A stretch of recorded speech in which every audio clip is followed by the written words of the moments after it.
Hi, I'm Chris, and I love searching Netflix and Amazon for movies. But not just any movies, bad movies. And I'd like to share my experiences with you. And the best thing about these movies, they're new. That's right, someone with 2018 sensibility, someone who lives on our world line, made these. This is the worst movie I've ever seen. This week.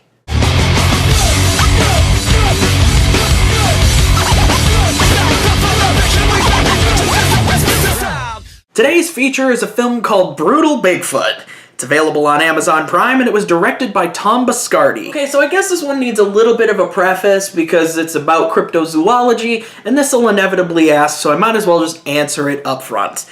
Do I believe in Bigfoot? The short answer is no. And the longer answer is also no. Glad we cleared that up. This movie is absolutely perfect. There are plenty of shows that exist about rednecks with shotguns and DSLRs traipsing about the forest looking for Bigfoot. It's well-trodden ground. These guys realized that they could add a plot and some written dialogue to one of their expeditions, and then they could sell it as a movie. The director Tom Biscardi claims to know a lot about Bigfoot. He calls himself the real Bigfoot hunter, and nothing says real like being outed in two separate hoaxes. Strangely enough, knowing a lot about a creature that doesn't exist doesn't exactly translate to knowing a lot about directing a movie starring your 40-year-old son and his drinking buddies. This film is a glorious passion project disaster, and it's got everything you could ever want in a Bigfoot movie. Rubber monkey suit, crazy possessed rednecks, government conspiracy. I've never understood the government conspiracy part, and this is true of most, even like people who are selling themselves as like real Bigfoot hunters. Government conspiracy is always a major theme of it, and I've never understood why. Why would the government want to keep a gigantic bipedal ape man secret? I refuse to believe they wouldn't immediately try to sell it as a tourist attraction. And you know a movie is going to ascend to a higher plane of filmmaking when it opens with a title card that says, "The following is true. All names and locations exist." This is their world. I'm just living in it. I feel like our buddy Tommy Biscardi knew something was wrong with modern-day Bigfoot media. He knew it was missing something, and like any true pioneer, he saw a problem and attempted to fix it himself. You see, he doesn't want these baby Bigfoot shows that just go out in the middle of the woods at night and make monkey calls to nobody. So after a Bloody Mary and an epiphany, he decided to shout to the heavens exactly what his Bigfoot thing needed that the others didn't have. Titties and gore! Yes, this movie does have a naked woman in it, but you don't have to worry.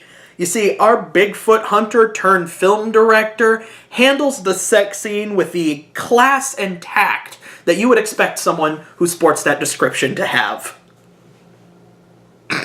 What's that? Our Bigfoot movie doesn't need two randos dry humping in the middle of the tick-infested forests of Arkansas? But how are we going to get to the scene where Bigfoot mauls the two of them? I gotta warn you though, it gets a little bit graphic, to the point where Bigfoot dumps 3 pounds of steak tips on the poor woman's stomach and then covers her in sweet and sour sauce. I'd show you, but I don't want to.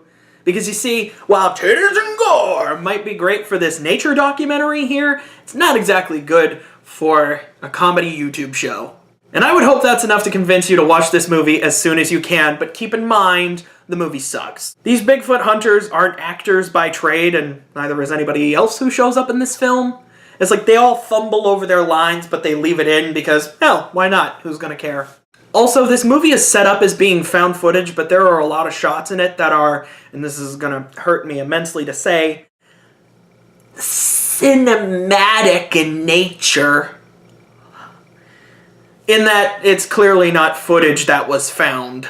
But you should watch it as soon as possible so we can discuss it in the comments below. And while you're here, subscribe to the channel. Click on that little bell thing that will actually tell you I've made new videos. Maybe it'll work, who knows? You know, a new day for everything, right?